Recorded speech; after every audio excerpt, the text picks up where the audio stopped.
आपके प्रवचन से बहुत लोगों की जिम्मेदारियां प्रभावित हो रही हैं, उससे समाज का भला होता है। महाराज जी, मैं आर्मी में हूं और मैं ये जानना चाहता हूं कि मेरी पोस्टिंग का मथुरा में होना और वृंदावन से जुड़ना भी एक मेरा सुयोग्य था, या इसके अलावा मेरी ट्रांसफरेबल जॉब है, यहाँ से परिवर्तित होकर कहीं अन्य जाना पड़ता है। तो महाराज जी, हम वृंदावन आपसे कैसे जुड़े रह सकते हैं? मोबाइल से जुड़े रह सकते हैं, चित्त से जुड़े रह सकते हैं, क्योंकि आपकी सर्विस ऐसी कभी भी कहीं भी ट्रांसफर हो सकता है। तो मोबाइल से सत्संग सुन सकते हैं और चित्त से उसका आचरण, चित्त से चिंतन करते हुए उसका आचरण, तो लाखों कोष दूर होते हुए भी आप हमारे नज़दीक बने रहेंगे।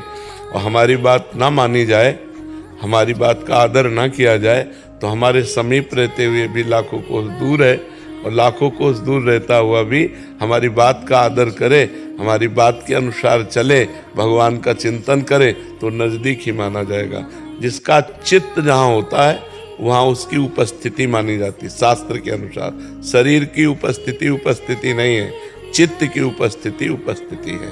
शरीर कहीं दूर देश में है और चित्त जहाँ उपस्थित है वही माना है। जैसे आपका शरीर वृंदावन में और चित्त कलकत्ता में, तो आपकी उपस्थिति कलकत्ता में शास्त्र के अनुसार मानी जाएगी। व्यवहार में तो यही कि आप वृंदावन वास करते हैं, और आपका शरीर कलकत्ता में और चित्त वृंदावन में, तो आपकी उपस्थिति वृंदावन में मानी जाएगी। चित्त की उपस्थिति को ही वास्तविक उपस्थिति माना गया है। शरीर तो जड़ वस्तु है, अगर ये कहीं दूसरी जगह तैनात है तो मन आपका वृंदावन में, मथुरा में, मन आपका ठाकुर जी में, मन आपका संत समागम में, तो आप नजदीक ही माने जाओगे। खुशी त्यागी जी, सोनीपत से।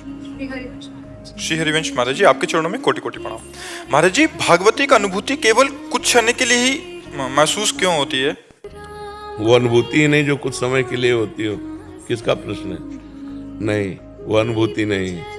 अनुभूति वो होती है भागवती, एक बार अनुभूति हुई वो उसी में तन्मय हो गया, दोबारा थोड़ी इसकी अनुभूति होती है। जैसे एक बार श्री कृष्ण का दर्शन हुआ तो पी मूर्ति नयनन बसे, तेहि रस रहे समाये, ये लक्षण सुनि प्रेम के, अब और न कछु सुहाय, और न कछु सुहाय फिरे, अपने मदमातो कुटुम देह ते जाए, छूटी सब ही विधि नातो, जहाँ जहाँ पी की बात सुने, खोजत तिन गैनन, हित ध्रुव छिन छिन ले, प्रेम जल भरी भरी नयनन, रूप छके घूमत रहे। अब वो रूप थोड़ी हट जाएगा, एक बार दर्शन किया, वो वर्तमान में हर समय बने रहते हैं नेत्रों के सामने, हर समय हृदय में छाए रहते हैं। भागवती की अनुभूति ऐसी थोड़ी कभी हुई थी?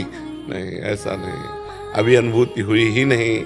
जब अनुभूति होगी तो ब्रह्मानुभूति, भगवदानुभूति, ये ऐसी थोड़ी अनुभूति है कि परसों हुई थी। वैसा एक बार हो गई तो खत्म खेल। तुम्हारा मन, बुद्धि, चित्त, हम सब उसका गुलाम हो जाएगा, उस आनंद का दूसरा कोई अस्तित्व नहीं रहेगा।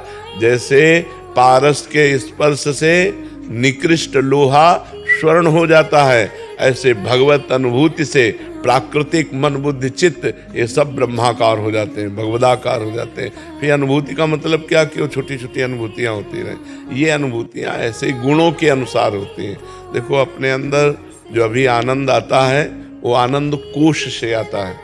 5 कोश हैं, विज्ञानमय कोश, मनोमय कोश, अन्नमय कोश, आनंदमय कोश, ऐसे 5 कोश हैं। इन कोशों से आनंद आ रहा है। अभी परमात्मानंद की अनुभूति थोड़ी हुई। परमात्मानंद की जो अनुभूति होगी वो कभी हटने वाली नहीं। छिने घटे छिन बढ़े, सो तो प्रेम न होए, अघट प्रेम पिंजर बसे, प्रीति कहावे। तो थोड़ी देर भगवदानंद, फिर विषयानंद। वो कोई भगवदानंद था, वो सतोगुण का आनंद था। अब रजोगुण आ गया, भोगानंद आ गया। जो गुणातीत होता है वो भगवदानंद होता है, और जो भगवदानंद होता है वो निरंतर होता है, वो निरंतर बढ़ता रहता है, प्रतिक्षण वर्धमानम, वो कभी कम नहीं होता। एक बार अनुभूति हो जाने के बाद जीवन मुक्त हो जाता है, उसे बार बार अनुभूतियों की जरूरत नहीं होती। हाँ, उन्हीं लीला की विभिन्न अनुभूतियाँ होती, लेकिन एक बार परमात्मा अनुभूति होने के बाद उसका जन्म और मरण ये सब मिट जाता है, कर्म बंधन नष्ट हो जाते हैं, जड़ चेतन ग्रंथि का भेदन हो जाता है। ऐसा थोड़ी भगवदानंद का अनुभव होता है कि कल हुआ था अब आज नहीं है। ये तो साधन की बात है कि कल भजन में आनंद आ रहा था, आज नहीं आ रहा। कल हमारे अच्छे अच्छे स्वप्न आ रहे थे, आज नहीं आ रहे। तो ये सब गुण के अंतर्गत है ना, गुणातीत है भगवदानंद। जो सतोगुण, रजोगुण, तमोगुण, जागृत, स्वप्न, सुषुप्ति तीनों से परे है, वो तुरीय तत्व परमात्मा आनंद है। और जो